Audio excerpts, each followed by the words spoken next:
Hello जी, good morning all of you. कैसे हो आप सब लोग? I hope all of you are well. बहुत सही होंगे आप सब लोग। तो आज जो है वो हम एक अनदर इम्पोर्टेंट टॉपिक पर डिस्कस करने आए हैं कि नेट या बीएड और नौकरी जो है पहले किस में लगती है। तो आज जो हम इस टॉपिक के रिगार्डिंग डिस्कस करने वाले हैं और ये बहुत ही इम्पोर्टेंट टॉपिक है। एट द एंड जो है हम लोगों का मोटो होता है कि हम कुछ करें, अर्निंग करें, और उसी के लिए जो है हम क्या करते रहते हैं, पढ़ते रहते हैं, कंटिन्यूस जो है वो मेहनत करते रहते हैं।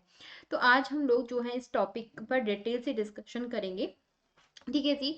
तो देखिए, सबसे पहले हम जानते हैं कि नेट और बीएड जो हम कर सकते हैं, क्या हम इन दोनों को एक साथ कर सकते हैं और नौकरी सबसे पहले किस में लगेगी।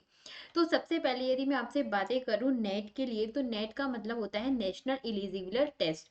नेशनल एलिजिबिलिटी टेस्ट जो होता है वो किस चीज़ के लिए एलिजिबिलिटी होती है?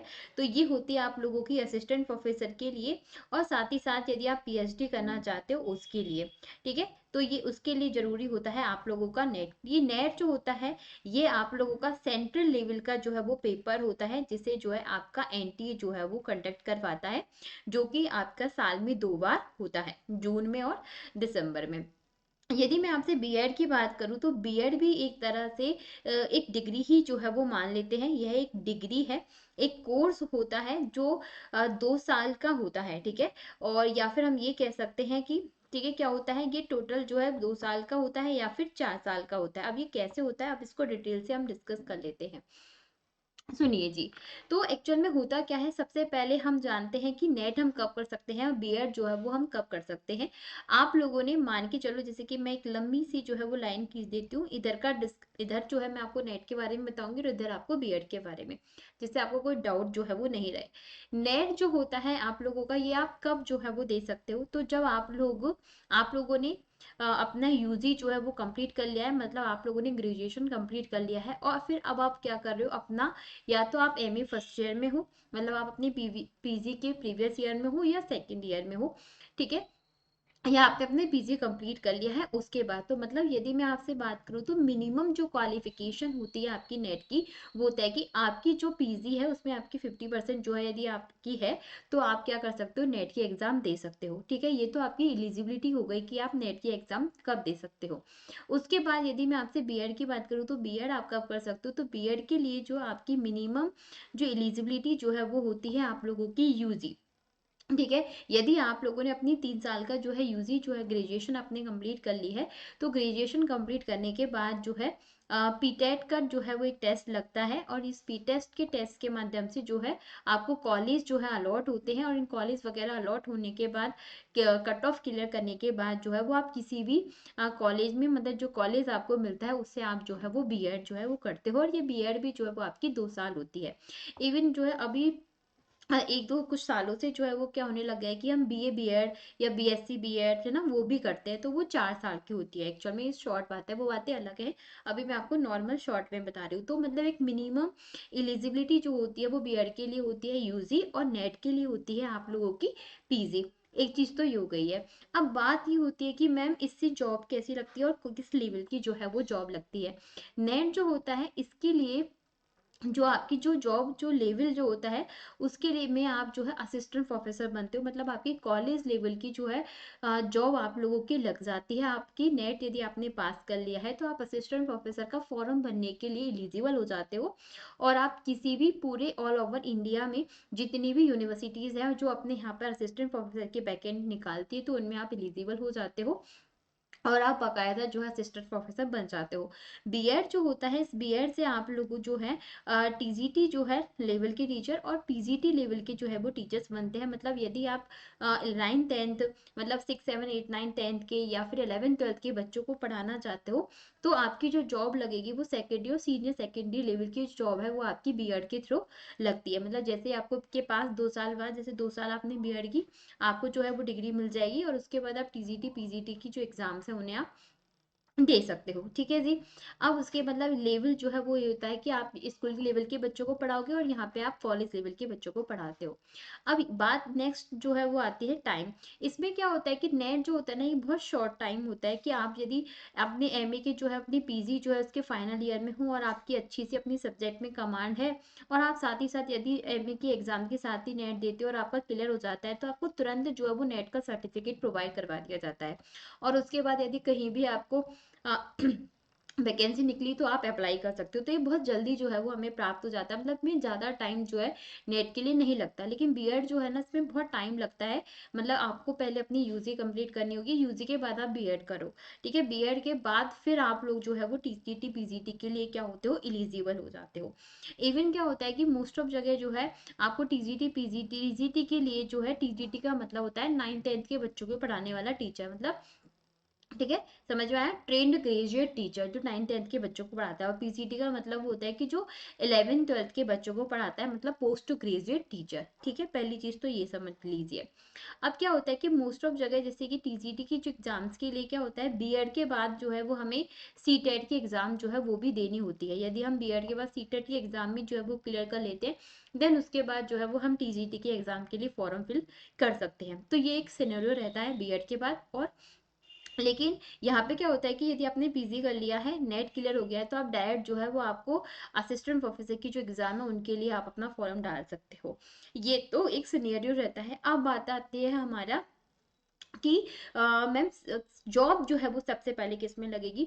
तो देखो, आपको यूजी के बाद तो एमए तो करनी पड़ेगी और या बीएड कर लो, बात तो बराबर है ना। तो 2 साल तो आपका टाइम लग ही रहा है, 2 साल बाद, ठीक है। तो आप जो है टाइम तो लग ही रहा है आप लोगों का, तो मेरे अकॉर्डिंग जो मेरा मानना है, वो बीएड में जो है वो जॉब आपकी ज्यादा लगती है। मतलब पहले आपकी जो है वो बीएड में जॉब लगती है। इसके पीछे रीजन है, क्या रीजन है, ध्यान से सुनना।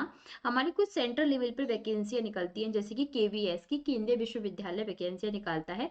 डी ट्रिपल एस बी की जो है वो वैकेंसी जो निकलती है, मतलब दिल्ली सबऑर्डिनेट जो है उसकी वैकेंसी निकलती है।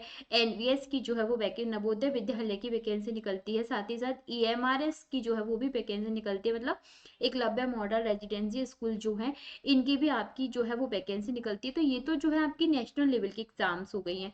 इसके अलावा जो है वो स्टेट लेवल की भी एग्जाम्स होती हैं, है ना। स्टेट लेवल की भी एग्जाम्स की मैं बात करूँ तो आप लोगों की टीजीटी की एग्जाम्स, पीजीटी की एग्जाम्स, ये भी जो है वो निकलती ही रहती है ना।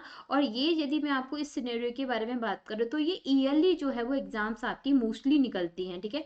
KVS, D triple S B, NVS, EMRS जो है वो आप लोगों की टीजीटी पीजीटी की एग्जाम्स जो है वो ईयरली ही कंडक्ट करवाता है आप लोगों का, ठीक है। मतलब ऑलमोस्ट आपकी हर साल से ही जो है वो निकलती है, और काफी अच्छी मात्रा में जो है वो आप लोगों की ये जो वैकेंसी हैं वो निकलती हैं। स्टेट लेवल पे आपको पता है 28 स्टेट है, और हर स्टेट में जो है आप लोगों की टीजीटी पीजीटी की वैकेंसी निकलती है, और अच्छे लेवल की जो है वो वैकेंसी निकलती है। मतलब काफी अच्छी मात्रा में जो है वो वैकेंसी निकलती है। तो आपने जैसे बीएड की सीटेट पास किया, तो आपके पास बहुत सारी अपॉर्चुनिटीज हो जाएंगी कि आप जो है क्या बन जाओ, गवर्नमेंट जो है वो स्कूल टीचर आप बन जाओ, ठीक है। लेकिन यहाँ पे क्या होता है कि हमारे जैसे कि हमने नेट क्लियर कर लिया है, और नेट क्लियर करने के बाद एक चीज जो है हमारे सामने आ जाती है, तो हमें क्या करना होता है, वेट करना पड़ता है कि कब असिस्टेंट प्रोफेसर की वैकेंसी आए। एक तो असिस्टेंट प्रोफेसर की वैकेंसी है जो है बहुत कम आती है, लिटिल बिट आती है, और कई सालों में जो है वो आती रहती है। अब हम जो है वो प्राइवेट स्कूल में भी जो है वो पढ़ाएं, तो यहाँ पे हमें जो है ना सेफ जो है वो फील नहीं होता। यदि आप गवर्नमेंट ही टीचर बनना चाहते हो, ठीक है, तो उसके लिए हमें वेट करना पड़ता है, और सीट भी जो है वो कम आती है, ठीक है। तो अकॉर्डिंग टू मी कि भाई बीएड में जो है वो नौकरी आपकी लगने के चांसेस ज्यादा होते हैं। बट बात जो है वो आ जाती है मैम सैलरी और स्टैंडर्ड की भी बातें आती है। तो यदि मैं बातें करूँ तो आपकी यदि नेट के थ्रू आपकी यदि असिस्टेंट प्रोफेसर आप बनते हो, तो आपकी जो स्टार्टिंग सैलरी जो स्टार्ट होगी वो 70 प्लस, मतलब 70,000 प्लस जो है वो आपकी सैलरी जो है वो शुरू होगी, मतलब 70-80 हज़ार से ही आपकी सैलरी स्टार्ट होगी। लेकिन मान के चलो यदि आप बीएड के थ्रू आपकी नौकरी लगती है, आप टीजीटी टीचर बनते हो, तो टीजीटी टीचर की जो सैलरी जो होती है वो 40 to 45 के समथिंग होती है, मतलब 40 से 45 हज़ार के समथिंग होती है। और पीजीटी की जो होती है आई थिंक 50 प्लस के समथिंग जो है वो आपकी पीजीटी की, क्योंकि मैं एवरेज बता रही हूँ, क्योंकि सेंट्रल और स्टेट की जो सैलरी होती है ना उनमें डिफरेंस होता है, ठीक है। तो पीजीटी की जो है आपकी सैलरी जो होगी वो 50 या 50 प्लस इस टाइप की जो है वो आपकी सैलरी होती है, ठीक है जी। तो ये आपकी सैलरी पैकेज होता है, और लेवल एक आप स्कूल टीचर बनते हो और अगर आप एक कॉलेज टीचर बनते हो। तो ये मेरे अकॉर्डिंग मानना था कि जो बीएड जो होती है, उस बीएड में नौकरी लगने के चांसेस ज़्यादा होते हैं। अब यहाँ पे एक चीज़ और आता है कि मैम क्या हम नेट और बीएड एक साथ कर सकते हैं? बिल्कुल कर सकते हैं, जैसे कि मैंने किया था। कैसे कर सकते हैं कि आप लोगों ने अपना यूजी कर लिया है, यूजी कंप्लीट होने के बाद आप जो है वो बीएड रेगुलर जो है वो अप्लाई कीजिए, और देन आप प्राइवेट किसी भी, सॉरी, ओपन यूनिवर्सिटी जो है उससे आप एमए जो है वो अप्लाई कर दीजिए। आपकी बीएड जो है वो रेगुलर चलती रहेगी, और जो आपकी ओपन यूनिवर्सिटी है उससे आपकी एमए चलती रहेगी, और अपनी अपनी लेवल से सेल्फ स्टडी जो है वो आप लोग कंटिन्यू जो है जारी रखिए। और जारी रखने, क्योंकि मैंने भी खुद ने ऐसा ही किया था, और उसके बाद जो है आपके एमए की डिग्री भी आपको साथ में मिलेगी, और साथ ही साथ आपको बीएड की डिग्री भी आपको साथ में ही मिल जाएगी। और जब आपकी फिर आप अपना नेट का पेपर दिए, प्रिपरेशन यदि आपकी रही, तो आपका नेट भी क्लियर हो जाएगा, बीएड भी आपका साथ ही साथ जो है वो हो सकता है, ठीक है। तो ये आपके ऊपर डिपेंड करता है कि आप कैसे मैनेज करो, लेकिन ये मेरे अकॉर्डिंग था कि बीएड में जो है वो नौकरी लगने के चांसेस आपके ज़्यादा रहते हैं, क्योंकि हमारे पास बहुत सारी अपॉर्चुनिटीज़ होती है, जबकि नेट में जो है थोड़ी कम अपॉर्चुनिटीज़ हमारे पास होती हैं। आई होप आपको ये वीडियो अच्छी लगी होगी, आपका जो डाउट था। और हाँ, एक और चीज़ इम्पॉर्टेंट है कि जो बीएड भी होती है ना, इस बीएड में भी दो तरह का चीज़ होता है कि यदि आप बीएड भी जो है वो टू टाइप की होती है। एक होती है आप लोगों की नॉर्मल बीएड, और एक होती है आप लोगों की स्पेशल बीएड, ठीक है। यदि मैं बात करूँ तो किस बीएड में जो है वो नौकरी लगने के चांसेस ज़्यादा होते हैं, तो यदि मैं आपसे करूँ तो प्रेजेंट सिनेरियो में क्या होता है कि बहुत सारे बच्चे हैं, लाखों की संख्या में बच्चे जो नॉर्मल बीएड किए हुए हैं। नॉर्मल बीएड मतलब हम जैसे बच्चों को पढ़ाने के लिए, नॉर्मल बच्चों को पढ़ाने के लिए, लेकिन स्पेशल बच्चे जो भी क्या है, सुन नहीं पाते, है ना, जो मेंटली थोड़े डिसेबल हैं, है ना, जिनकी हियरिंग जो डिसेबिलिटीज हैं जिनके अंदर, तो ऐसे बच्चों को हम स्पेशल बच्चों के कहते हैं। तो इन बच्चों को पढ़ाने के लिए एक स्पेशल से भी बीएड होती है, और आज की तारीख में यदि हम देखें तो स्पेशल बीएड के प्रति लोगों का रुझान भी थोड़ा कम है, और बच्चे भी जो है ऐसे कम है। और अब जो है वो गवर्नमेंट का रुझान जो है स्पेशल बीएड की तरफ से देखा जा रहा है, तो स्पेशल बीएड की वैकेंसी भी जो है वो काफ़ी निकलती है। अभी DSSB जो है उसमें भी काफ़ी अच्छी मात्रा में स्पेशल बीएड की वैकेंसी निकली थी। तो अभी हम कह सकते हैं कि स्पेशल बीएड के जो स्कोप है वो और भी ज़्यादा जो है वो बढ़ते जा रहे हैं, यदि मैं बीएड की ही बातें जो है वो आपसे करूँ, ठीक है। तो ये जो था वो कुछ चीज़ें थी जो मैंने आज आपके साथ शायद डिस्कस की। आई होप आपको कुछ चीज़ समझ में आई होंगी। यदि आपको कुछ भी डाउट हो तो आप कमेंट बॉक्स में मुझे बता दीजिएगा जी। आई विल, मैं आपको कोशिश करूंगी कि आपके उन प्रॉब्लम्स का सॉल्यूशन मैं आपको लेके आऊँ। और डेली जो है मैं इसी चैनल पर आपको नेट की प्रिपरेशन करवाती हूँ। सुबह 11 बजे पेपर 1 की, और शाम को 6 बजे पेपर 2 पॉलिटिकल साइंस का एक चाणक्य बैच भी चल रहा है, फ्री ऑफ कॉस्ट बैच है, आप इसे भी ज्वाइन कर सकते हो। साथ ही साथ JRF अड्डा ऐप जो है उस पर पॉलिटिकल साइंस का मेरा फाउंडेशन बैच चल रहा है। आपको यदि डिटेल में जो है वो पढ़ना है तो आप जो है ये बैच ज्वाइन कर सकते हो। Thank you so much. यदि आप एटम कोड यूज़ करोगे तो आपको 20% डिस्काउंट भी जो है वो मिलेगा।